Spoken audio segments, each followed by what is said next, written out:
What's up, what's up, what's up? We're going to be speaking about hypergamy today and the fact that she just doesn't respect you if she's not acting in accordance with how you want her to act, or she doesn't desire you in the fashion that you want her to desire you in. Just accept the fact that she just don't want you like that. She don't value like that. Why? Because she's programmed with a hypergamous nature. Her psyche is programmed to look for the best. That's what hypergamy is, right? And many men, they get a bit bitter about this. So you see kind of like bitter comments from guys saying, oh, well, she's acting like that with this girl. She's a gold digger, blah, blah, or whatever it is, right?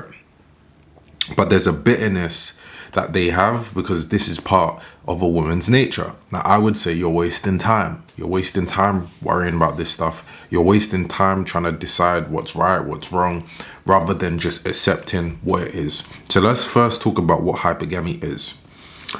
Hypergamy is the part of a woman's psyche and her nature that motivates her to feel the most desire for the man who's the best option around, and a man who is better than her. He has more qualities than her. He is superior in many of the qualities that she looks for in a man. He is superior to her, right? She's looking for the best. She's looking for the best of the best. Now, this makes a lot of sense. You can't be mad at it because there's a survival function. Everything in nature, everything designed by God has a purpose to it. So there's a purpose to the fact that she's like this. So you might not like this, right? But it is what it is. And she might not like the fact that men are polygamous. But it really doesn't matter what any of you, dislike or like. It matters that it's going to happen whether you like it or not, right? So it serves a function for women. And I'm actually going to argue that it serves a function for men too. But we'll first talk about the function in terms of women. So under natural conditions, this is how you have to think. When you think about how attraction works, when you think about how people think, how people feel, you have to imagine that we're living under natural conditions. We're living the jungle lifestyle. We're living a life that is much more closely aligned to nature than it is in modern civilization, right? You've got to imagine that her subconscious brain is registering an environment where it's unsafe, where there's danger, where she is more likely to die if she doesn't align with the right guy. Literally, that is the circumstance. You have to think about it, right? Our lives are so far removed from nature that we cannot imagine how hard life would have been back then. It's hard for you to imagine a girl needing this part of her nature because she lives in the context where she can say, I'm independent, and she just walks to go and have a job. There was no office job 2,000 years ago, which your genes are programmed to still operate in. Your genes are operating as if it's still in that environment. So she still has that pull to operate in that way. So it serves a function. Women who practice hypergamy were and are more likely to survive than those who don't. So women back in olden days, in the old days, would have been more likely to survive if they aligned with a guy who was superior in many attributes. And a woman even today is more likely to have a better experience, maybe not survival. So maybe not when it comes to surviving, but thriving. She's more likely to get a better experience if she picks a guy who is above her. And, it works out well because while women select up, women select up, men select down. So her experience is better if she does so. You have to consider that her body is not made for survival. A man's body is. Her body's made for reproduction.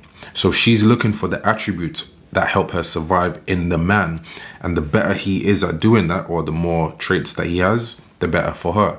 So hypergamy serves that function. It's a positive thing. Think about a woman. Think about a woman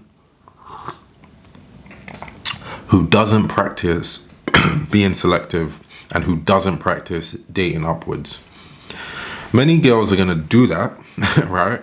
They're actually going to do that. They're going to believe in equality. They're going to believe that they can be a woman who they're better than their man, and they're gonna do that, and they're gonna be miserable. They're gonna complain. They're gonna go, "Well, I was doing this for him. I was doing that for him.